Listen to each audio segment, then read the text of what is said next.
Alors je sais avec ceci, ça va mieux. Voilà. Je commençais en disant que j'admirais la patience de l'Assemblée qui est prête à passer 2 heures et plus à entendre des conférences par une après-midi aussi chaude, dans un local aussi confiné. Et donc vraiment, voilà, je vais essayer de donner un peu d'air dans cet exposé pour compenser celui qui ne circule pas par ailleurs. Alors, voilà, le thème que je vais aborder, c'est celui qui m'a été demandé, mais je crois qu'il s'inscrit aussi dans la continuité des interventions précédentes, et en même temps, peut-être pas en rupture, mais en complémentarité avec ces exposés précédents, puisque, pour ceux d'entre vous qui ont lu certaines choses que j'ai pu écrire, mon propos est moins les premiers apprentissages de la lecture que l'apprentissage continué de la lecture, à partir surtout de la fin du primaire et puis tout au long du secondaire. Donc je m'occupe plus de ce qu'on appelle la lecture littéraire, et je vais bien sûr avoir l'occasion d'en parler. Le défi qui m'était posé, c'était quelle place pour une pédagogie explicite de cet enseignement de la lecture littéraire. C'est vraiment la question que j'ai envie d'aborder avec vous, en montrant que la lecture littéraire n'est pas quelque chose qui se réduit à une dimension esthétique, lettrée, savante, mais de montrer en quoi elle est compatible avec cette notion d'enseignement explicite, de montrer aussi en quoi ces notions de lecture littéraire et de lecture explicite aident à concevoir un apprentissage de la lecture qui serait à la fois motivant, structuré et équilibré, pas seulement au début de l'apprentissage, et peut-être pas surtout au début de l'apprentissage, mais surtout par la suite, à partir du moment où les élèves savent déjà lire, ont déjà acquis une certaine autonomie, donc on est plutôt à partir de la 3e ou la 4e année primaire, et voir en particulier comment des dispositifs adaptables à tous les âges, à partir de cet âge-là donc, comme le dévoilement progressif ou le débat interprétatif, qui sont deux des procédures dont je vais parler, comment ces procédures permettent de développer à la fois l'implication psycho-affective des élèves et les processus les plus exigeants de la compréhension et de l'interprétation, dont on sait qu'ils sont très fondamentalement interconnectés. Nous ne séparons pas la compréhension de l'interprétation, comme vient de le dire Michel Fayol, il y a de l'inférence en permanence, et donc l'inférence est le processus de base de l'interprétation dans la compréhension elle-même. Enfin, voilà, peut-être quand même un peu voir s'il y a des tendances différentes, ou des tensions entre certaines opérations de lecture, et comment clarifier tout ça. Voici le menu de ce que je vais vous dire, je ne vais pas le décliner pour gagner du temps, vous allez le découvrir maintenant. Et commençons par un très bref historique, pour voir un peu comment la didactique de la lecture et de la littérature évolue autour de cette question. Et la première chose qu'on peut dire, c'est qu'il y a une quarantaine d'années, et même un peu plus, on ne s'occupait pas trop de lecture, on s'occupait surtout d'enseigner la littérature, dès l'enseignement primaire d'ailleurs, et la lecture était en quelque sorte la tâche aveugle, comme disait Chervel et comme disait Jean Hébrard. On considérait la lecture comme une forme d'évidence, elle était au service des objets littéraires. Lire à l'école, et pour l'école c'était lire des auteurs et des textes consacrés, c'était une lecture qui était d'emblée lettrée. Je simplifie un peu, bien sûr, mais enfin, les recherches sur l'acte même de lecture, tant sur le plan des recherches plus théoriques que des recherches plus pédagogiques, ont démarré vraiment à partir des années 70-80. Pardonnez-moi de parler belge, je suppose que quand je dis 70, tout le monde comprend. J'espère que vous êtes quelques-uns même à trouver que c'est plus clair comme ça. Et donc la décennie et les 2 décennies qui ont suivi sont une période où, vous le savez bien, c'est la période du plan Rouchette en France, c'est la période de l'enseignement rénové, des réformes pédagogiques diverses qui ont suivi le grand mouvement de la révolution culturelle des années 60. C'est un moment d'ouverture des pratiques pédagogiques et donc forcément de l'enseignement de la lecture et de la littérature. Désormais, ce n'est plus le texte consacré et canonique qui est premier, c'est le texte dans sa diversité, qu'il soit littéraire ou non. Et donc on s'ouvre à ce qu'on appelle à ce moment-là la paralittérature, parfois avec encore un peu de condescendance, mais en reconnaissant néanmoins que c'est un objet culturel et un objet digne d'être enseigné. Et le non littéraire, l'article de presse par exemple, le texte documentaire, deviennent des objets pédagogiques, ce qu'ils étaient déjà, bien sûr, dans les faits avant, mais qui n'étaient pas valorisés, reconnus, n'étaient pas explicitement présents dans les manuels sous ce label-là. Donc désormais, tout est texte. Roland Barthes, en particulier, le grand maître on va dire, du culte du texte, de l'œuvre au texte, est un des textes modélisants de la pensée de Barthes, dans l'Encyclopédia Universalis. Tout est texte pour lui, et tout peut être lu à et pour l'école. Donc tout est texte, y compris un objet culturel. Y compris, la sémiologie de Barthes nous apprend à lire comme des textes une voiture, une publicité, bien entendu, un dessin, un objet du monde, pour autant qu'il soit sémiotisable et du coup sémiotisé. La lecture, du coup, devient une opération très importante, mais surtout transversale. C'est le moment aussi où on a les premiers travaux sur la théorie de la lecture autour de l'école de Constance, Jauss, Iser, et puis du côté italien, on a Eco avec son lecteur in fabula. On entre dans cette notion de ce qu'on va appeler à l'école la lecture méthodique, la lecture analytique aussi, qui existait avant la lecture méthodique. Les deux sont quand même très étroitement liés, si vous regardez un peu les textes et les injonctions qui sont données. Donc la lecture commence à devenir une opération qui est reconnue, mais c'est clairement depuis une bonne vingtaine d'années qu'on est entré dans ce que la plupart des historiens et de la théorie de la lecture et des théories littéraires et de la pédagogie et des didactiques du français reconnaissent comme étant l'ère de la souveraineté du lecteur. C'est-à-dire que le lecteur devient vraiment l'objet, ou pas l'objet, mais le sujet majeur plutôt de la préoccupation de ceux qui travaillent sur la lecture. On essaie de voir ce que fait le lecteur. On s'intéresse à la diversification des réceptions et on se rend compte que lire est une activité vraiment complexe et plurielle, donc il faut distinguer et développer les différents modes et processus. J'étais moi-même jeune chercheur il y a une vingtaine d'années, j'ai moi-même inscrit ma propre recherche dans cet horizon-là, puisque j'ai consacré ma thèse aux théories de la lecture. Donc, voilà, c'est un constat, je ne vous apprends rien. Les processus de lecture à l'école sont devenus au XXIe siècle l'objet d'une attention privilégiée. Alors, un petit mot sur les raisons de cela. Ces raisons ne sont pas nouvelles, mais il y a des raisons d'ordre d'abord socioculturel. L'accès au savoir, à la réussite scolaire et à l'intégration sociale et culturelle dépendent très très largement, si pas exclusivement, certes l'oral est très important aussi, mais quand même prioritairement peut-être de la lecture. L'école est quand même un lieu où on est dans la secondarisation des savoirs, comme diraient mes collègues de l'école ESCOL, c'est-à-dire dans un rapport où l'écrit, même s'il n'est pas omniprésent à chaque instant, est quand même implicite dans le rapport même au savoir. Donc avoir des difficultés à l'écrit, c'est avoir des difficultés dans toutes les opérations scolaires.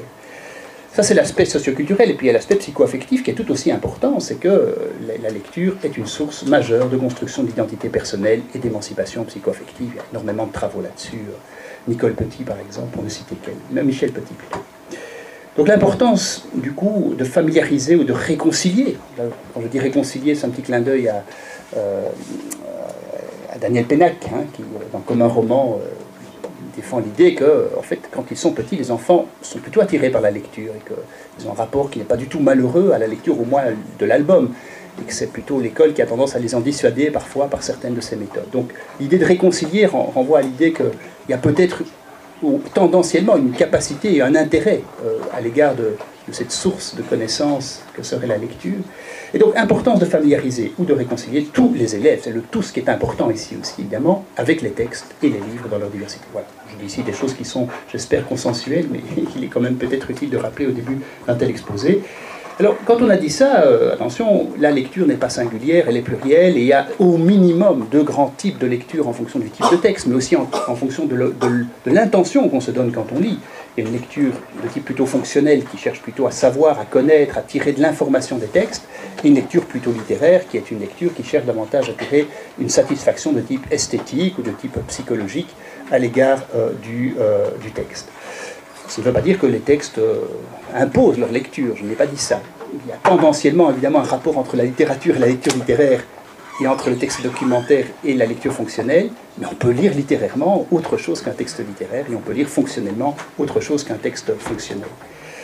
Il y a aussi, et je pense que c'est un peu le propos notamment de Michel Fayolle à l'instant, c'est qu'il y a des liens étroits entre l'enseignement de la lecture comme pratique. Alors la littérature, il n'en a pas parlé, mais il a parlé de l'écriture, et c'est vrai qu'apprendre à lire, apprendre à écrire, on s'en rend de plus en plus compte, c'est absolument indissociable. On apprend l'un en même temps que l'autre, et on a parfois tendance à donner trop d'importance à la lecture, alors que l'écriture est un puissant vecteur d'intégration du code, y compris réceptif. L'oral est d'ailleurs aussi, à cet égard, tout aussi important si on la lit au travail sur la lecture.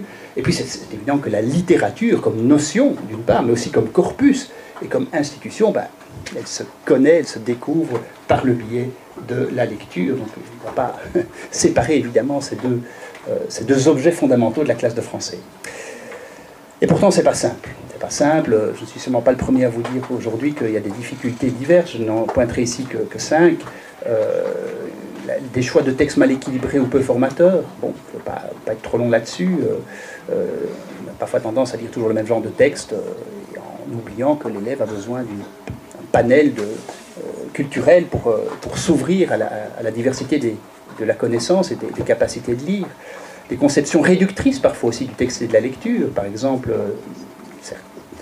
on a constaté qu'il y avait certaines expériences pédagogiques où on se centrait beaucoup trop sur des micro-processus, comprendre des petits textes simples, et finalement on ne fait pas accéder l'élève à cette capacité d'interprétation et d'accès au littéraire dans son caractère plus pluriel et plus réflexif.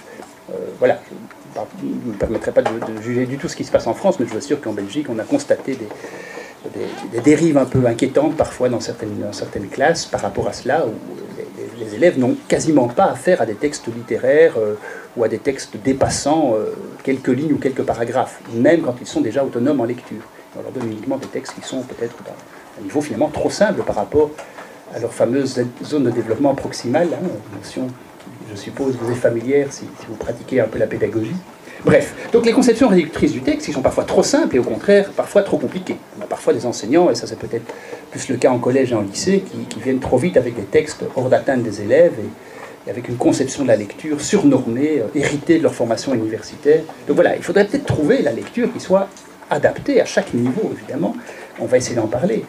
Il y a la question de l'intégration des activités de lecture, d'écriture, d'oralité, la notion de littératie au sens intégrateur du terme, tel que je crois José Moraes a dû en parler ce matin, va bien dans le sens de cette intégration lecture, écriture, oralité, qui est vraiment du répondant, quoi, que quand on lit, il y a des moments de retour réflexif à l'oral, des moments de prolongement par l'écriture. Voilà, je donnerai 2-3 petits exemples tout à l'heure. Il y a aussi un point tout à fait problématique, c'est le lien trop systématique entre lecture et évaluation. Les enseignants s'en plaignent beaucoup, mais les élèves encore plus. Le fait que quand on lit en classe, c'est beaucoup trop souvent d'abord pour vérifier si on a compris. Mais après coup, on ne travaille pas sur le processus lui-même, on travaille sur l'après-coup. Est-ce que vous avez compris? Et très vite, on est avec des questionnaires qui cherchent à voir si l'élève a compris. Bon, pour ceux qui ont compris, tant mieux. Mais évidemment, le problème, c'est tous ceux qui ne comprennent pas et qui n'apprennent pas mieux parce qu'on leur a fourni un questionnaire. Et ça veut dire qu'on est beaucoup plus sur l'aval de la lecture, sur l'après, que sur l'amont, c'est-à-dire ce qui précède. J'aimais beaucoup entendre Michel Fayol parler du fait qu'il fallait prévenir le travail de l'enseignement de la lecture, et pas seulement travailler sur le pendant, mais il y a aussi évidemment tout le pendant, le moment simultané, pendant qu'on lit, qu'est-ce qu'on fait quand on est ensemble en train de lire. On va en parler tout à l'heure. Jocelyne Jasson insiste beaucoup sur ce problème-là. Et puis il y a aussi, et là on va arriver à la question de la lecture explicite, de la pédagogie explicite de la lecture, des finalités, des procédures qui restent de l'ordre de l'implicite ou de l'informel, ce qui, on le sait maintenant de façon assez avérée par beaucoup de recherches, est une source d'échecs et surtout d'inégalités, parce que qui comprend l'implicite, c'est ceux qui ont déjà accès au code, qui ont déjà accès au savoir de l'école, au code de l'école. Mais les élèves en difficulté, en Belgique, on les chiffre à un gros quart de la population scolaire. Les élèves en grosse difficulté de lecture, eux, ne comprennent pas ce qui n'est pas explicité. Donc, expliciter, ce n'est pas prendre les élèves pour des idiots, c'est au contraire vouloir avoir le souci que tout le monde puisse entrer dans le même bateau et progresser en même temps. Alors, je ne poserai que 3 questions, on pourrait en poser évidemment beaucoup d'autres. Déjà, celles-ci, je crois, vont nous occuper. 1. Quel mode, quel processus de lecture peut-on enseigner? Faut-il enseigner? Faudrait-il enseigner au long de la scolarité?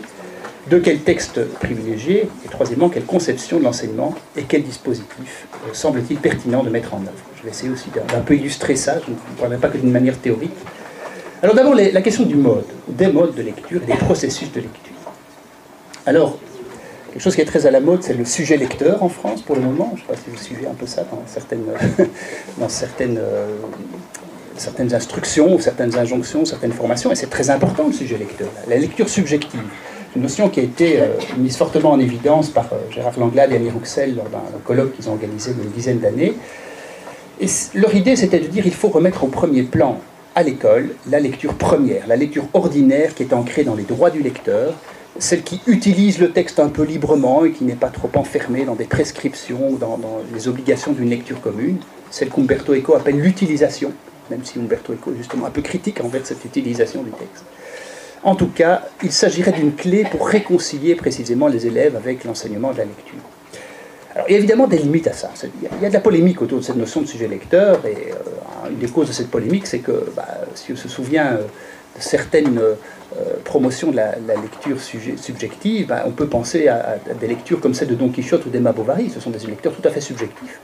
mais qui, évidemment, sont des lecteurs aussi délirants, hein, qui sont en proie au solipsisme d'une lecture tout à fait singulière, mais qui est aussi en décalage complet avec le monde réel. Ils lisent, certes, ils imaginent beaucoup, ils ont une vie intérieure peut-être très riche au départ de leur lecture, mais une vie tellement riche qu'il n'y a plus qu'eux pour la vivre et qui sont hors du monde et hors de la communauté interprétative. Donc on voit bien qu'il y a un risque de la subjectivité si elle est sans balise, sans structure, sans explicitation aussi, si c'est quelque chose qui est de l'ordre uniquement de l'injonction pédagogiquement correcte. Hein, soyez des sujets, les amis, bon, ben, c'est très bien, mais au-delà de ça, tout le monde est un sujet, mais comment est-ce qu'on apprend, hein, c'est un peu la question. Donc le problème, c'est de ne pas faire de cette injonction une sorte d'injonction paradoxale qui ne serait accessible qu'à ceux qui savent déjà lire et qui ont déjà la capacité de tirer profit de leur lecture. Le risque, c'est donc d'avoir un lecteur qui serait aliéné et manipulé par le texte parce que croyant qu'il a exprimé sa subjectivité alors qu'il n'a fait que lire ce qui était l'idéologie commune du moment et en se laissant en quelque sorte lire lui-même par le texte au lieu de lire le texte. Alors ça, c'est un peu le danger de l'illusion maximale, de la distance critique nulle, mais rassurons-nous, hein, cette situation-là n'est pas fréquente. Michel Picard, dans La lecture comme jeu, disait déjà que c'était une forme de pathologie qui n'était pas du tout l'expérience courante, même pour les petits-enfants. Et puis on a eu, il y a un peu moins de 20 ans, le travail formidable de Jean-Marie Schaeffer, Pourquoi la fiction?, qui nous a expliqué de façon assez convaincante, même si c'est complexe, hein, c'est un livre extrêmement complexe, qu'en réalité l'expérience subjective la plus courante, c'était celle de l'immersion fictionnelle consciente, où la fiction, parce que c'est la fiction qui l'intéresse plus particulièrement, la fiction est reçue non comme vraie, donc il n'y a pas de véritable illusion. Je vous laisse la parole tout de suite. Hein. Oui ? Je vous prie de m'excuser, mais on ne vous entend pas, monsieur. Ah, on ne m'entend pas. Oui, je suis désolé. Dois-je parler plus fort? S'il vous plaît. Bien, je dois rapprocher le micro? Peut-être. Je vous remercie. Vous avez bien raison, en tout cas. Il faut que vous le remerciez, hein, parce que je ne me rends pas compte de ce qu'on entend. Moi, je m'entends par contre avec une résonance. Merci beaucoup. Ça va mieux comme ça? Bon, ça va. Alors, vraiment désolé. Hein. Merci encore.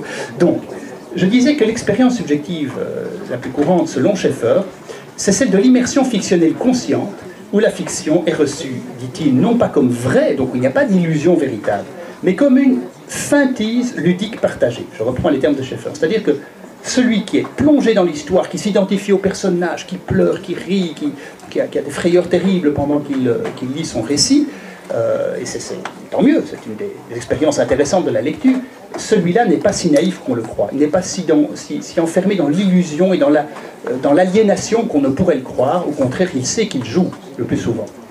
Je continue à citer Schaeffer. L'attention scindée, dit-il, aboutit à la coexistence de deux mondes, celui de l'environnement réel et celui de l'univers imaginé.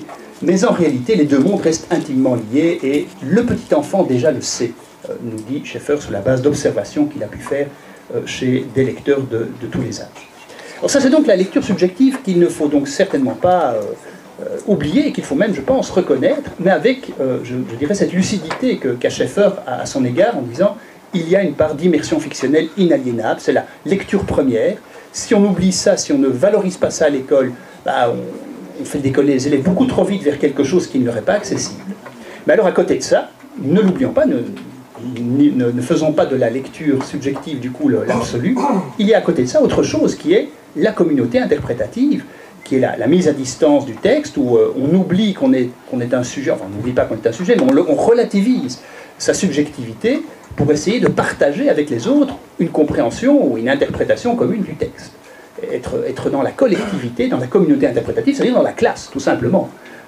Et Stanley Fish a consacré il y a une dizaine d'années un petit livre tout à fait éclairant à cette question, hein, quand lire c'est faire, l'autorité des communautés interprétatives, dans lequel il écrit ceci: si l'ego est conçu non comme une entité indépendante, mais comme une construction sociale dont les opérations sont délimitées par les systèmes d'intelligibilité qui l'informent, hein, c'est-à-dire les connaissances communes, les systèmes d'intelligibilité, les codes communs, le langage, la culture commune, alors les significations c'est-à-dire l'ego, hein, le sujet si vous voulez, que le sujet confère au texte, ne sont pas les siennes, mais trouvent leur source dans la ou les communautés interprétatives sur lesquelles il repose.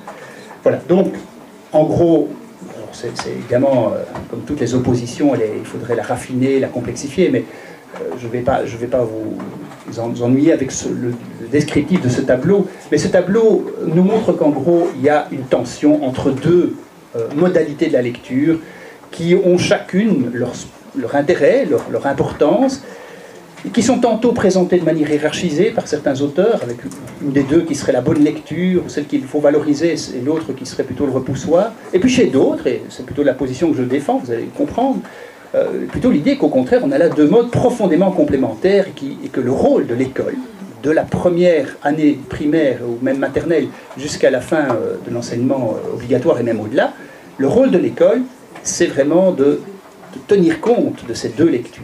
Alors on peut les appeler, vous voyez, par des noms extrêmement variés, lecture ordinaire, lecture littéraire, c'est pas l'opposition la plus heureuse à mon avis. Réception quasi pragmatique, pseudo-référentielle, ça c'est plus savant, utilisation, coopération interprétative, lecture heuristique, lecture herméneutique, lecture linéaire, lecture tabulaire. Chez Picard et Jouve, on a le lu et le lisant d'un côté, le lectant de l'autre. On a la régie de la progression chez Gervais qui s'oppose à la régie de la compréhension. Lecture ordinaire, lecture savante ou lettrée chez Baudelot, Cartier et Detré. Lecture du premier degré, lecture du second degré. Voilà, on pourrait dire, peut-être que les étiquettes les plus simples, c'est du côté du sujet ou des droits du lecteur d'un côté, et du côté de l'objet et de la communauté interprétative, ou des droits du texte de l'autre. En tout cas, c'est un peu un des lieux communs, je dirais, des théories de la lecture aujourd'hui, c'est de chercher chaque fois une tension et de la formuler d'une manière qui montre bien que la lecture n'est pas un acte simple. Hiérarchiser me paraît une impasse, j'espère que vous en serez convaincus au terme de cet exposé. En effet, la subjectivité n'exclut pas la distance et vice-versa. Au contraire, la distance peut se faire subjective et la participation peut se faire intersubjective. Participation et distanciation sont deux modes de réception pareillement fondamentaux. Ils sont tous les deux inaliénables, je pense, dans le rapport au texte. Et la plupart des lectures réelles comportent en fait à la fois une dimension participative subjective d'un côté et une dimension distanciée analytique de l'autre. Donc l'idée n'est pas de dire l'un et pas l'autre. Mais attention, à l'école, reconnaissez avec moi qu'on a quand même parfois tendance à survaloriser le deuxième pôle par rapport au premier, et que la dimension participative, subjective est parfois laissée de côté, ou alors elle est valorisée au début des apprentissages, ou bien au début d'un parcours pédagogique, et parfois laissée de côté par la suite. On a donc besoin, sur le plan théorique, d'un modèle de la lecture qui intègre l'articulation des dimensions subjectives et analytiques, et des différents processus qui leur sont liés. En effet, comprendre, interpréter, apprécier, on va décliner ça un peu plus loin, sont des notions qui peuvent être tirées tantôt d'un côté, tantôt de l'autre. Et on voit bien qu'il y a donc d'abord un enjeu de connaissance. On a besoin d'un modèle qui nous aide à comprendre mieux l'acte de lecture.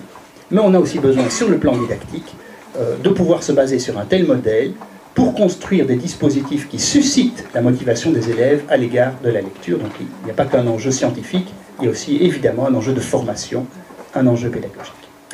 Alors cette notion intégrative, ce modèle intégratif, c'est la notion de lecture littéraire, vous l'avez deviné si vous avez lu quelques petites choses là-dessus. Une activité de référence qui est développée maintenant depuis plus de 20 ans dans de nombreux travaux théoriques et didactiques dans plusieurs pays, dans plusieurs programmes scolaires à tout niveau, depuis l'enseignement primaire jusqu'à la fin de l'enseignement secondaire, avec des déclinaisons diverses, hein, tout le monde n'en dit pas tout à fait la même chose. Alors j'ai moi-même participé déjà depuis 20 ans, puis c'est un travail qui s'est affiné au fil des années, à une modélisation qui dit ceci, qui propose de penser la lecture littéraire comme ceci.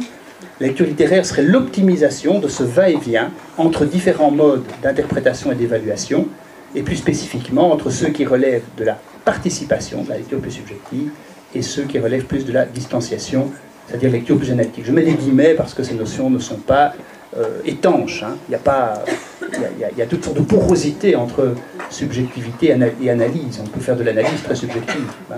Ce ne sont pas des notions qu'il faut penser comme des compartiments étroitement séparés les uns des autres. Donc la lecture littéraire n'est donc pas une lecture savante, si vous l'entendez bien, telle qu'elle est définie là. Ce n'est pas une lecture lettrée, c'est une lecture riche, mais qui ne fait qu'optimiser les potentialités de toute lecture et la tendance que le petit enfant a déjà face au texte. J'ai moi-même un petit-fils qui a 2 ans et demi, et c'est un vrai plaisir de le voir lorsqu'il est devant un album, évidemment il ne comprend que les images, mais d'être déjà dans ce jeu de « allez, je m'amuse à revenir à cette image qui m'a tant plu pour aller la commenter, pour me battre contre le personnage. » Et c'est très bien que ce n'est qu'une histoire, que ce n'est qu'un livre, et qu'il joue à se fâcher sur le personnage ou à s'attacher au personnage. On voit très bien dans sa manière même de manipuler le livre et d'en redemander, et d'en jouer, de manipuler l'objet, qu'il n'est pas dans une lecture qui serait uniquement de l'ordre de l'immersion participative. Il y a déjà chez lui ce jeu, que je n'ose pas qualifier de savant, ce serait tout à fait inadéquat, mais ce jeu quand même distancié déjà, ce jeu de la distance critique à l'égard de l'objet. Donc enseigner la lecture littéraire, ce serait peut-être susciter chez les élèves une posture de lecture mouvante, si on est bien d'accord qu'il y a deux mouvements complémentaires, qui travailleraient et valoriseraient alternativement les processus intersubjectifs liés au droit du texte, et qui sont plutôt du côté de ce qu'on appelle habituellement la compréhension, et de l'autre des processus subjectifs, qui sont plutôt les droits du lecteur, la singularité du lecteur, et qui sont davantage développés du côté de ce qu'on appelle habituellement l'interprétation et l'appréciation. Mais attention, interprétation, compréhension sont des notions très poreuses, avec des théories, des définitions très, très diverses selon les théoriciens. Donc, n'allez pas me faire dire que l'interprétation serait uniquement du côté de l'intersubjectivité et que l'interprétation serait uniquement de l'autre côté. C'est plus complexe que ça, mais ce sont des tendances. Alors les textes. Avec quels textes travailler? Je ne vais pas être très long là-dessus, mais voilà, je me réfère quand même à ce qu'en dit par exemple Jocelyne Jasson, qui je trouve a une petite mise au point très claire dans son dernier livre, dont vous avez la couverture sous les yeux, que vous connaissez peut-être. Elle propose de combiner 4 critères. Et je suis assez d'accord avec elle. Les intérêts de l'élève, c'est-à-dire la nécessité de laisser à l'élève une part de liberté dans le choix des textes, c'est évidemment d'autant plus vrai avec les élèves du secondaire qui ont déjà accès à une bibliothèque et une capacité peut-être de choisir, mais peut-être les plus jeunes aussi. Donc partir de ce qui les intéresse en tout cas, en partie. Mais partir aussi des intérêts de l'enseignant. Hein. Ne nions pas nos propres passions et soyons conscients qu'on est peut-être plus performant quand on est convaincu de ce qu'on lit et qu'on a du plaisir à travailler certains textes. Michel Serres disait que seuls les savoirs qui brûlent passent. C'est un peu radical, mais j'aime bien ce genre de provocation. Hein. Soyons des passionnés, essayons de brûler. Faisons du corps enseignant un corps incandescent, disait Michel Serres, un corps brûlant, enfin, qui vient proposer le flambeau de la culture à ses élèves. Alors, troisième critère, il y a les enjeux de la culture commune. Là, tout particulièrement, quand on pense à enseigner la littérature, il y a des textes qui comptent dans la culture plus que d'autres. Ce n'est pas une question de choix subjectif uniquement, c'est simplement un fait culturel, hein, des textes qui apprennent aussi des savoirs culturellement utiles. Les exemples que je vais donner dans un instant iront un peu dans ce sens. Les enjeux aussi des textes réticents. Ça, c'est un troisième enjeu qui est peut-être d'ordre plus technique. Je me réfère ici aux travaux de Catherine Tovron, que vous connaissez probablement, qui a beaucoup écrit sur la lecture littéraire dans l'enseignement primaire, qui insiste beaucoup sur l'idée que si on donne des textes trop simples aux enfants, trop linéaires, trop transparents, ils n'apprendront pas grand-chose. Ils auront peut-être le plaisir d'une lecture immédiate, mais que le texte résiste, qu'il crée des problèmes, qu'il oblige l'enfant à se poser des questions. C'est évidemment une stimulation heureuse de leur capacité de lecture. Alors Jasson propose par ailleurs une évolution dans le corpus que l'on donne à lire. Elle propose qu'on travaille avec la littérature jeunesse, évidemment, avec les premiers apprenants, c'est-à-dire l'enseignement primaire, mais aussi jusqu'au début du collège. Puis qu'on aille progressivement, à partir de la fin du collège, début du lycée, vers des best-sellers pour adultes, je reprends ces termes. Et puis ce n'est qu'à la fin du lycée, dit-elle, qu'on peut commencer à accéder à une littérature contemporaine et puis enfin à une littérature classique. Je ne suis pas sûr que la littérature classique soit réservée pour la fin. Moi, je serais peut-être moins systématique. C'est sa proposition à elle. Moi, je pense qu'on peut faire lire de très bons textes d'Hugo, même de Verlaine, voilà, de Maupassant à des élèves plus jeunes. Donc je ne serais peut-être pas dans une forme de hiérarchie comme cela. C'est sa proposition. Je vous la présente pour qu'elle soit discutée, pas pour en faire une sorte de diktat. Alors il y a une autre question à propos des corpus. Texte intégral ou morceau choisi? Un vieux débat en France, mais en Belgique aussi. Il y a eu des numéros entiers du français aujourd'hui pour plaider pour l'œuvre intégrale et surtout plus le morceau choisi, ce pelé, ce galeux, dont viendraient tous les mots. Bon, l'œuvre intégrale, évidemment, a des enjeux fondamentaux, qu'elle soit longue ou courte. Une œuvre intégrale, ce n'est pas toujours un roman du 19e siècle de 500 pages. Ça peut être une longue nouvelle de Maupassant ou une courte nouvelle de Maupassant. C'est un support privilégié pour travailler la lecture dans sa continuité et ses processus, pas de doute. on a besoin de travailler des œuvres complètes pour se former à la diversité de l'acte de lecture. Les morceaux choisis ont aussi leur place, et on s'en rend de plus en plus compte maintenant depuis quand même quelques années. C'est vrai que depuis qu'a été réhabilité le groupement de textes en France, la lecture par réseau, on se rend bien compte qu'on a besoin d'œuvres courtes et d'œuvres pas nécessairement toujours intégrales, notamment pour se construire une vision d'ensemble de la culture ou d'un courant littéraire, d'un genre littéraire, d'un problème littéraire, d'un thème aussi. Si on se condamne à lire chaque fois des romans entiers, avec des élèves qui sont déjà en difficulté de lecture, on sait très bien que voilà, c'est se condamner à l'impossible. Donc peut-être, à côté de lecture intégrale, qui soit vraiment travaillée comme telle et accompagnée, hein, à côté de cela, peut-être travailler aussi sur des groupements de textes qui permettent de s'approprier une notion, un courant ou un thème, un auteur, à travers des extraits. Et en voyageant sans lourdeur dans la culture et dans l'histoire, en tissant du coup des liens entre les textes. Je ne veux pas être très long là-dessus parce que je crois que les instructions officielles aussi ont déjà fait les choix pour nous. Mais enfin voilà, je pense que c'est utile que vous sachiez que la didactique de la littérature se pose ce genre de questions. Je participais plutôt, pas plus tard que cet été, au CNAM à Paris, à un symposium des didacticiens de la littérature, qui portait sur l'extrait. L'extrait, et le sous-titre du symposium, c'était l'extrait ou l'invention de l'enseignement de la littérature. Parce qu'on se rendait compte que l'enseignement de la littérature n'existerait pas sans extrait, et qu'il faut lui reconnaître toute sa place et toute l'importance qu'il a eue, et dans l'histoire, mais aussi encore actuellement, dans la constitution d'un rapport à la littérature. En venons-en à la question la plus fondamentale maintenant, celle des conceptions pédagogiques. Ça fait déjà une demi-heure que je parle, hein, c'est ça? Je compte bien. Il nous reste à peu près une bonne vingtaine de minutes pour ce que j'ai maintenant à vous dire. Alors, la question de l'enseignement explicite, je ne sais pas si d'autres en ont parlé déjà aujourd'hui. Oui, non? Je suis le premier à l'aborder. C'est un des thèmes de la journée, donc c'est une question très à la mode, hein, très travaillée au Québec particulièrement, autour des travaux de Clermont-Gauthier, mais aussi de Bissonnette, Richard et Bouchard. Alors, qu'est-ce qu'un enseignement explicite? La pédagogie aujourd'hui contemporaine, c'est un enseignement qui transmet les connaissances et les habiletés de manière directe, très structurée et guidée, en procédant par petites étapes sur un rythme soutenu. Je vous rassemble ici quelques pages d'articles de l'auteur que je cite là en dessous. C'est donc tout le contraire d'un enseignement implicite, qui serait, lui, axé sur les procédures globales, spontanées, informelles, tâtonnantes.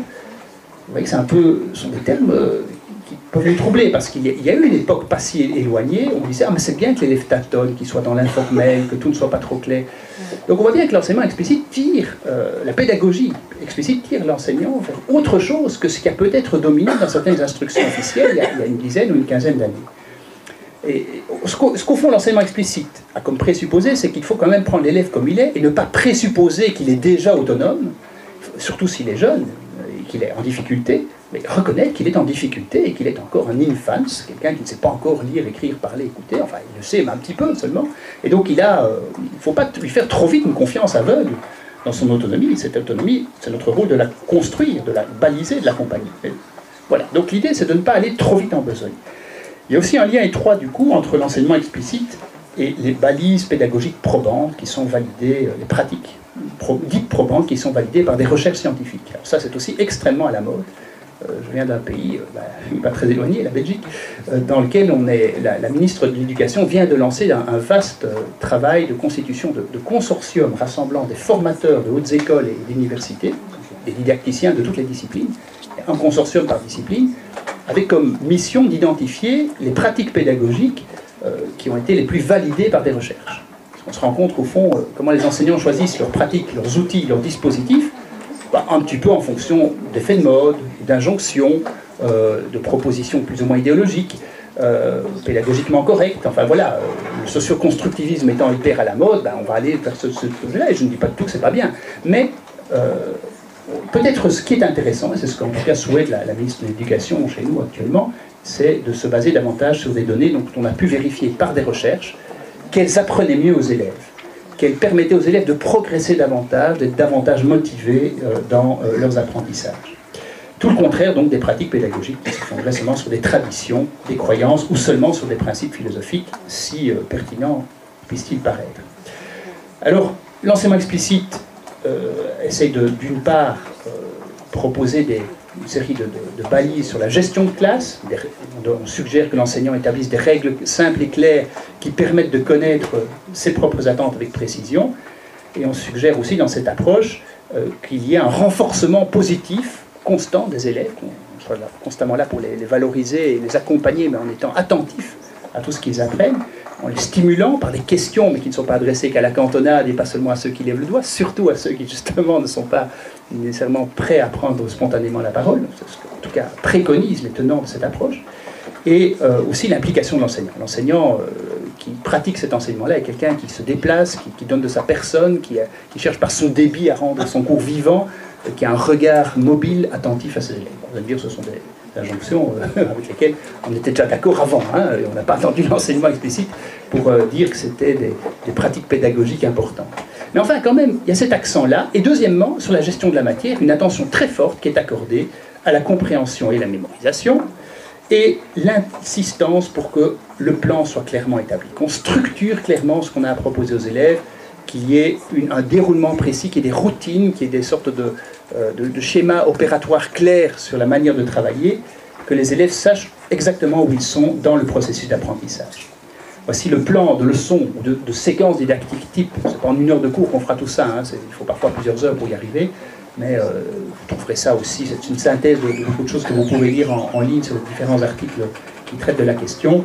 Je ne vais pas développer ça trop longuement, mais enfin, voyez la structure type. Mise en situation, présentation de classe d'objectifs, lien avec le déjà connu, ça renvoie à des choses qui viennent d'être dites aussi par Michel Fayol. L'apprentissage, c'est le moment principal, c'est le temps où d'abord l'enseignant modèle. Alors ça, c'est une chose qui est très importante dans cette approche, c'est que l'enseignant donne d'abord l'exemple. Il présente de façon dynamique et illustrée comment lui-même procède pour analyser un texte, ou pour lire un texte, ou pour écrire, ou pour réaliser telle tâche, en allant du simple vers le complexe, en n'allant pas trop vite vers des choses qui seraient hors d'atteinte. Puis, il propose à ses élèves de réaliser des tâches similaires à celles qu'ils viennent de réaliser, en leur demandant pas trop vite d'aller dans un dépassement de cela. Et puis, il leur propose des tâches un peu plus complexes, des tâches de pratique autonome, qui restent conduites par lui, qui peuvent être individuelles ou coopératives, mais qui sont des tâches de dépassement ou d'approfondissement. Et toute séquence d'enseignement prévue selon ce modèle-là doit évidemment mettre beaucoup l'accent sur le moment d'objectivation ou d'institutionnalisation de l'apprentissage, celui où on mémorise les connaissances acquises, on récapitule les stratégies, les attitudes clés, on veille à ce que les élèves comprennent pourquoi on a fait ce qu'on a fait et qu'ils en gardent trace, que ça leur serve vraiment de repère pour la suite de l'apprentissage. Il y a des révisions et il y a des évaluations. Alors ça, c'est un peu pour vous présenter en 2 mots, je l'ai fait vraiment de façon très rapide, ce qu'est la pédagogie explicite, extrêmement à la mode aujourd'hui. Hein, la plupart des écoles pédagogiques, des SP, je pense, sont amenées à devoir en parler d'une façon ou d'une autre, pas toujours de façon enthousiaste, je n'en sais rien, mais en tout cas, c'est devenu un des éléments incontournables de la réflexion pédagogique actuelle. Alors, quel lien avec la lecture littéraire? C'est évidemment la question. Eh bien, je ne vais pas ici vous parler de tout ce que nous avons écrit avec mes collègues sur la lecture littéraire, ça il faudrait 1 heure de plus, et même bien plus qu'1 heure de plus. Je vais placer l'accent sur 2 dispositifs qui me paraissent peut-être parmi les plus essentiels. S'il n'en fallait en choisir que 2, si on n'avait vraiment pas le temps de faire autre chose, je retiendrais peut-être ces 2-là. Et je les retiens aussi, et notamment parce qu'ils sont, me semble-t-il, particulièrement compatibles avec cette idée d'enseignement explicite. Je dirais même qu'il s'agissait déjà d'enseignement explicite avant la lettre.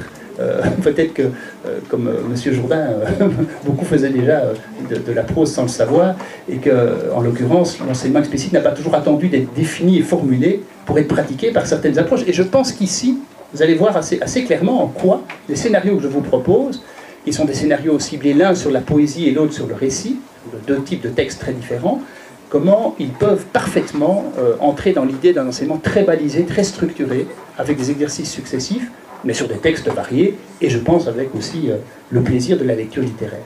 Alors, parlons d'abord d'un scénario pour lire la poésie. Prenons un exemple. Ce texte que vous connaissez peut-être la version chantée par Juliette Gréco, ou par les frères Jacques, ou par Mouloudji. Je ne vais pas vous le chanter ici, hein, si, vous avez envie. Bon, voilà. Vous mettez devant les yeux. Hein. Si tu t'imagines, fillette, si tu t'imagines. Vous connaissez ça. Hein. Alors voilà, ce sera l'exemple, parce que je prends volontairement un exemple de texte qui n'est pas trop compliqué à proposer à des élèves de l'enseignement primaire et qui, en même temps, est parfaitement abordable aussi avec des élèves du collège, voire du lycée. Donc c'est un texte qui n'est pas illisible, me semble-t-il. Bon, peut-être la cuisse de nymphe, ils ne comprendront pas tout de suite, mais enfin, il y a quand même des choses qu'on peut leur expliquer. Alors le scénario que je vous propose, c'est vraiment un scénario qui essaie justement de décomposer le travail pédagogique en fonction des opérations de lecture, de façon à amener l'élève à être lui-même un peu en situation de réflexivité sur ce qu'il fait quand il lit. À se demander, mais comment je fais quand je lis, et comment est-ce que je peux être récurrent dans mes opérations de lecture. Première opération de lecture, c'est les effets de lecture spontanée, les impressions qu'on a à l'égard du texte. Et les impressions, elles sont au moins de 3 ordres. Je vois un certain nombre de choses. Ici, je vois dans ce texte une fillette qui est l'objet d'une déclaration d'amour un peu paradoxale. On lui dit qu'elle a des tas de qualités physiques, mais qu'en même temps, ça ne va pas durer longtemps. Donc je vois une relation amoureuse. Peut-être que je ne vois que ça dans un premier temps, je ne comprends pas tout de suite. Je ne comprends peut-être pas tout de suite ce qu'il y a derrière, d'ailleurs. Hein, mais je vois en tout cas une relation amoureuse. Je vois une fillette décrite. J'entends quoi? Avec les élèves, vous prenez le temps, hein, ici je le fais très vite avec vous, les élèves, vous leur laissez le temps de répondre, c'est pas vous qui répondez aux questions, évidemment. Mais qu'est-ce que les élèves vont entendre? Ils vont dire, ça rime, hein, monsieur? Ah oui, oui, c'est vrai, c'est des vers qui sont à peu près de la même longueur, pas toujours, mais enfin oui, effectivement, ce sont des vers qui sont réguliers et rimés. Et d'autre part, il y a de drôles de façons de dire les choses, hein, que ça va, c'est quand même bizarre d'écrire ça comme ça, donc il y a une sorte de jeu sur l'orthographe phonétique. Et il y a une sorte de mélange des registres de langage entre la cuisse de nymphe et tu te gourres. On est quand même dans des registres assez... Bon, voilà. Peut-être qu'ils ne vous diront pas tout ça, hein, mais ils entendent en tout cas des registres de langage. Ils ne diront pas avec les termes que je viens d'employer, mais ils vous diront, j'entends qu'il y a des jeux de mots, j'entends qu'il y a des mots compliqués. Voilà ce qu'ils entendent. Et qu'est-ce qu'ils ressentent aussi? Là aussi, écoutez-les. Et la démarche que je vous propose ici, elle commence toujours par un temps, mais vraiment qui peut prendre un bon quart d'heure, hein, où j'écris au tableau les trois colonnes. Je vois, j'entends, je ressens. Et on peut répondre dans le désordre. Qu'est-ce que toi tu entends? Toi, tu as vu quoi? Et alors qu'est-ce que tu ressens? Quel est le sentiment, l'ambiance, l'atmosphère que vous retirez de cette première lecture? On ne vous demande pas d'interpréter le texte.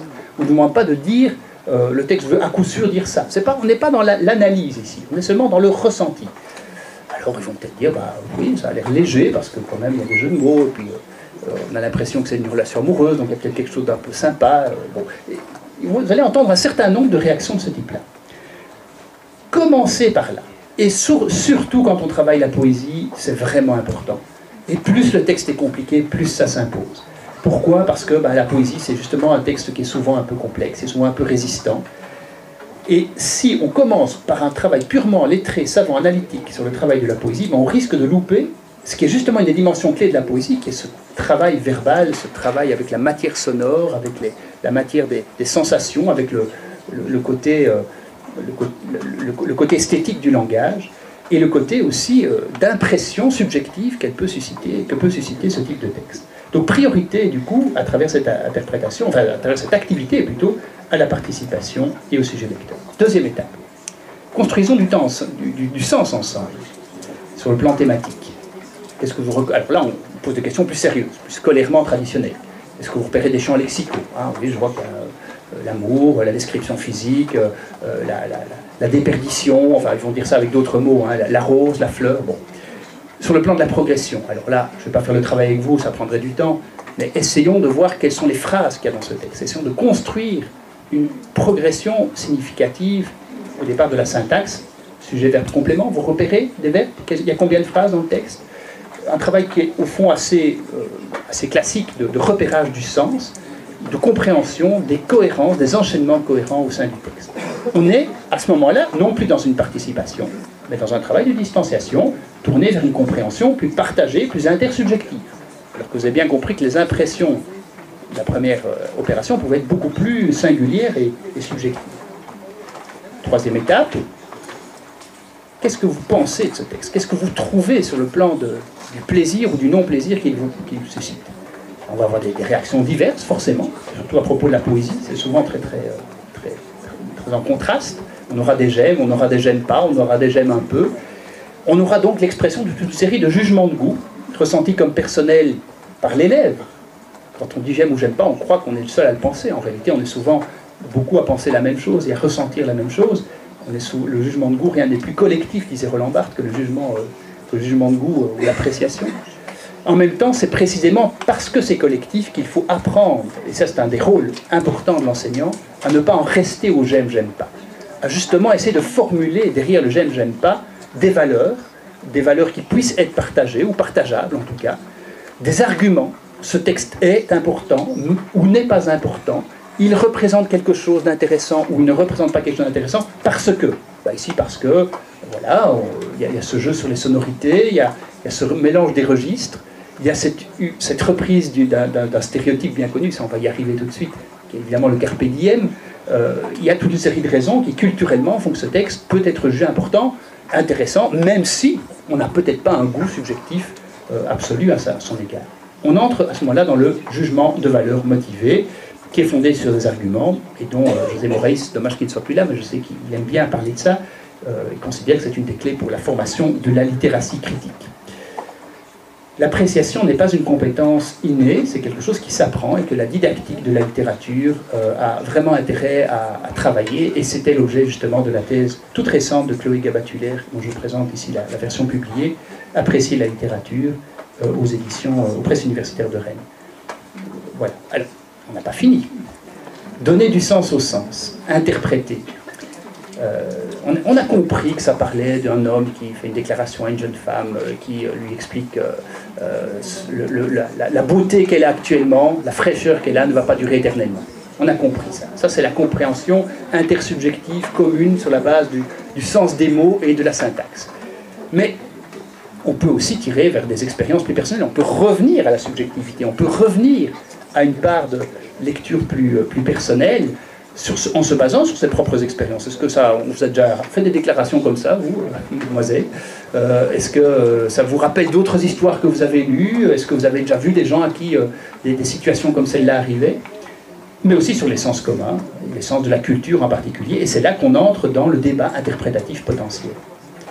Comment organiser un débat interprétatif sur quelque texte que ce soit? Ça suppose, pour moi, c'est une proposition didactique à nouveau, qu'on peut vraiment formaliser sous forme de procédure explicite récurrente. Ça suppose qu'on divise les élèves en groupes, que tout le monde ne doive pas interpréter la même chose au même moment, parce que sinon, voilà, il n'y a pas de fécondation mutuelle des interprétations. On distribue à chaque groupe une tâche interprétative différente. Selon vous, ce texte parle avant tout de, et il vous dit avant tout que. Ils reçoivent une mission particulière avec des ressources que l'enseignant lui donne. Et des ressources qui peuvent être des textes, des citations, des informations susceptibles de permettre l'interprétation. Exemple, si tu t'imagines, alors on peut imaginer au moins 4 groupes. Il y aurait le groupe des débusqueurs de mythes, alors vous les appelez comme vous voulez, hein, c'est peut-être des termes un peu trop savants pour des élèves de l'enseignement primaire. C'est un petit clin d'œil que je nous fais en tant que formateur ici. Les débusqueurs de mythes, on va dire à un certain nombre d'élèves, ben voilà, on vous donne ici des textes sur le carpe diem, sur la fortune de cette expression depuis Horace jusqu'au cercle des poètes disparus, la notion de rose de la vie qui lui est étroitement associée, qui a aussi toute une histoire dans la littérature. Allez un peu retrouver ce qu'on a dit là-dessus, ce qui a été écrit là-dessus. Le deuxième groupe, pour avoir une mission encore plus précise, c'est d'enquêter sur des textes, pas seulement sur le stéréotype du carpe diem, mais est-ce qu'il y a des textes qui seraient en quelque sorte des sources, explicites ou non, du texte de Ronsard, de Queneau. Ici, évidemment, mignonne, allons voir si la rose de Ronsard, quand vous serez bien vieille, il y a presque de la citation à un certain moment, du décalque du texte de Ronsard. Corneille, Marquise, aussi mon visage, des reflets un peu vieux. Souvenez-vous bien qu'à mon âge, vous ne vaudrez guère mieux, chanté par Brassens, prolongé par Tristan Bernard, qui a même imaginé la réponse de la Marquise à Corneille. Peut-être que je serai vieille, répond Marquise, cependant, j'ai 27 ans, mon vieux Corneille, et je t'emmerde en attendant. Voilà, la réplique de la fillette au poète qui a cherché à la draguer. Autre groupe, un groupe pourrait travailler sur les maîtres chanteurs, c'est-à-dire les exploitations chantées qui ont été faites de la chanson. Est-ce que dans l'interprétation chantée, il y a des orientations particulières? Est-ce qu'il y a un ton particulier qui est de la chanson? Gréco, Mouroudji, les frères Jacques, il y en a eu d'autres. Il y a eu beaucoup d'interprétations de cette chanson. D'autres encore pourraient avoir comme mission, peut-être plus des élèves du secondaire, d'enquêter sur Queneau, Oulipo, la manière dont ils écrivaient, en quoi ce texte illustre-t-il une tendance d'écriture tout à fait particulière qui s'est développée dans la littérature du XXe siècle, etc. L'imagination au pouvoir. Mais donc l'idée, c'est bien que chacune de ces ressources fait l'objet d'une petite recherche et d'un travail particulier. Les groupes se préparent leur intervention en vue de la défendre oralement. Ils ont à lancer le débat en visant... L'enseignant, pardon, a comme rôle de lancer le débat en visant à le réguler, c'est-à-dire en faisant en sorte qu'il y ait un respect du tour de parole, que chaque élève puisse s'exprimer à tour de rôle, que chaque intervention puisse s'appuyer sur des ressources et pas simplement sur des choses un peu informelles qu'on a dans la tête, et qu'on articule aussi, si possible, son propos à ceux des autres. Ça, c'est vraiment une des bases du débat démocratique, c'est de ne pas parler tout seul et sans tenir compte des autres, mais en répondant et en s'articulant les uns aux autres. Donc vous voyez que là, on articule l'oral, l'écrit, la lecture. L'oral et la lecture surtout. L'idée est aussi, au terme de cela, d'inviter les élèves à dégager une conclusion du débat. Quelle conception de la lecture et du sens du texte littéraire peuvent-ils en retirer? Il y a eu un remarquable ouvrage qui est aussi issu d'une thèse de doctorat sur le débat interprétatif, tel que je viens de vous le décrire, qui est dû à Anya Diaz-Chiarutini, publié il y a 2 ans chez Peter Lang. Je vous passe le détail, mais enfin, elle montre bien que travailler le débat interprétatif tel que je viens de vous le présenter, c'est vraiment tresser des gestes professionnels fondamentaux de l'enseignant de français, qui consiste d'une part à confronter des énoncés, d'autre part gérer et construire la validation du sens, qu'on a vraiment une variété de modalités de lecture, elle les nomme autrement que moi, mais ce sont les mêmes modalités, identification, distanciation, impression, cognition, et qu'il y a d'autres tâches évidemment particulièrement intéressantes qu'on peut connecter à ce travail sur le débat interprétatif. Alors, je pense que le temps est en train de passer à toute vitesse et que vous êtes certainement arrivé quasiment à saturation. Je regarde Annette Gillien. Est-ce qu'on a encore du temps ou pas? Ou bien est-ce que non, je vais plutôt laisser tomber ceci. Oui, hein, voilà. Donc je vais laisser tomber ce que je comptais vous dire sur le récit. Je vais juste vous le décrire en 2 minutes, voilà, sans faire la démonstration. 2 minutes, et c'est promis. Voilà. Il y a une pause ensuite. Ah. Alors avec des contraintes. Après 2 heures, vous y avez droit. Je croyez bien que je suis navré de solliciter votre empan cognitif comme je suis en train de le faire. Je me rends bien compte qu'on est proche de la saturation. Donc je ne vais pas développer ceci, ça aurait été évidemment passionnant d'en parler, mais j'ai été trop bavard. Le dévoilement progressif dont je comptais vous parler, donc voilà, c'est juste pour vous laisser l'envie d'aller voir plus loin. C'est un processus qui existe depuis une 30aine d'années, qui a déjà été théorisé, didactisé par de nombreux exemples. Il consiste à choisir un texte bref, mais un texte narratif, énigmatique à chute, que l'on découpe en entités courtes, on peut appeler ça des lexiques comme Roland Barthes, et après chaque morceau, on prend le temps de s'arrêter. Donc on fait des arrêts sur image, des arrêts sur morceaux du texte, et collectivement, ce n'est pas l'enseignant qui explique le texte, c'est vraiment, on prend le temps d'analyser ce qui est en train de se passer après ce moment-ci du texte. Voilà, j'avais prévu de vous faire un exemple, je ne vais pas le faire, hein, donc l'exemple s'appelle « Cauchemar en rouge », on n'a pas le temps, c'était court, mais ça nous aurait pris un quart d'heure de plus, donc voilà. Les premières consignes, après le premier morceau, que provoque la première phrase, qui est le personnage, où ça se passe, quand, quoi, à quoi on s'attend, voilà, des questions types, qui, à nouveau, vous voyez, on est bien dans l'enseignement explicite, des questions récurrentes qu'il était important que les élèves apprennent à se poser face à un texte narratif, et qui, à chaque fois qu'on va relire un texte narratif, vont devenir des petites routines intégrées et qui apprennent aux élèves à mieux lire et à mieux savoir comment utiliser son processus de lecture pour mieux comprendre les textes. Deuxième partie, deuxième consigne. Après le deuxième extrait, on va demander aux élèves eux-mêmes de se poser mutuellement des questions, parce qu'ils se poseront inévitablement des questions, comme le texte est de plus en plus énigmatique, on se demande de plus en plus qui est le personnage, qu'est-ce qui se passe, qu'est-ce qu'il va faire, où va-t-il, qu'est-ce qui lui arrive. Donc on demande aux élèves de se poser des questions. Donc on entre dans un enseignement qui n'est pas seulement explicite, mais qui est aussi l'enseignement réciproque. Les élèves jouent à être le maître les uns envers les autres et à se stimuler mutuellement. Dernière partie, la chute, vous voyez, c'était très court. Et après la chute, évidemment, la chute est toujours une surprise. Elle oblige à relire le texte, comme dit Umberto Eco, à le réinterpréter et à se poser des questions sur qu'est-ce qu'on n'avait pas vu, qu'est-ce qui nous avait échappé pendant les étapes antérieures et qu'on est obligé de relire maintenant, puisque le texte, la nouvelle à chute, est par définition un texte qui nous surprend et qui nécessite au moins une double lecture. Et à partir de là, on va aussi chercher des interprétations qui peuvent justifier et qui peuvent éclairer le sens de ce texte. L'auteur du texte dont je viens de ne pas vous parler est Frédéric Brown, et le recueil de textes à chute, qui est un texte assez connu, peut-être que vous êtes nombreux à l'utiliser, c'est Fantômes et farfafouilles, qui est un petit recueil très très abordable par des élèves à partir de l'âge de 10-12 ans, avec évidemment, c'est devenu aussi une pratique pédagogique très partagée. Il y a énormément maintenant de banques de textes à chute, de banques de textes courts. Sur Internet, vous allez en trouver toute une série. Voici quelques textes sur lesquels j'ai particulièrement beaucoup travaillé en formation et que, voilà. Alors, comme ce diaporama passe beaucoup trop vite, je vais vous donner mon adresse électronique pour que vous puissiez me le commander et je me ferai un plaisir de vous l'envoyer à tous si vous m'envoyez un petit mot. Enfin, tous ceux qui me l'envoient, je vais un envoi groupé à ce moment-là, si vous le permettez. Donc, je vais vous la donner dans un instant. Voilà. L'enjeu de la démarche, c'est que ça motive, c'est de l'énigme, ça met les élèves en recherche, ça les amène à être conscients de leur processus de lecture, à créer une communauté interprétative, à alterner les moments de participation affective et de distanciation. On voit bien qu'on est dans l'enseignement explicite, hein. Toutes les caractéristiques qui apparaissent là, il y en a qui ne m'écoutent plus, hein. Je les comprends, remarquez. C'est difficile en même temps.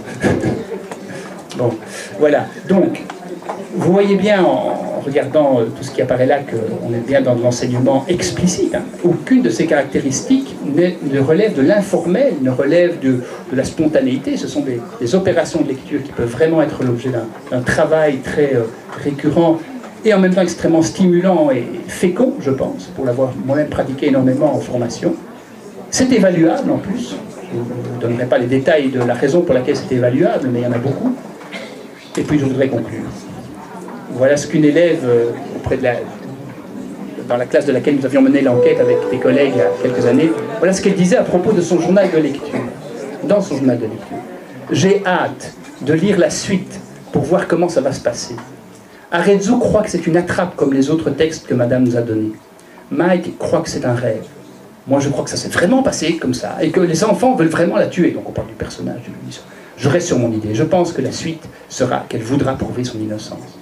C'est une faible lectrice qui écrit ça. Eh bien, il me semble que voilà un exemple d'indice visible, d'un va-et-vient entre l'implication subjective de la lectrice dans le récit et sa réflexion distanciée, puisqu'elle, vous voyez qu'elle va jusqu'à organiser les lectures des autres. Hein. Réflexion distanciée sur le texte même, intégration des échanges, sélection des informations, anticipation sur la relation causale, tout ça de la part d'une élève qui n'était pas forcément une grande lectrice à la base, reformulation du sens global. Voilà, évidemment, ceci n'est qu'une citation, n'est qu'un exemple. La démonstration a été courte.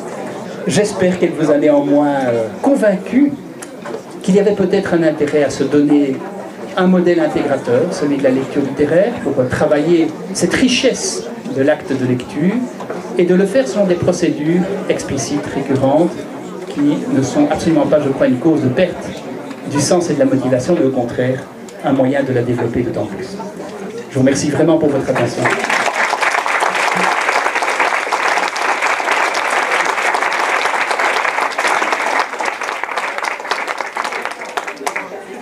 Je dirais comme Michel Fayol, 59 minutes et 30 secondes.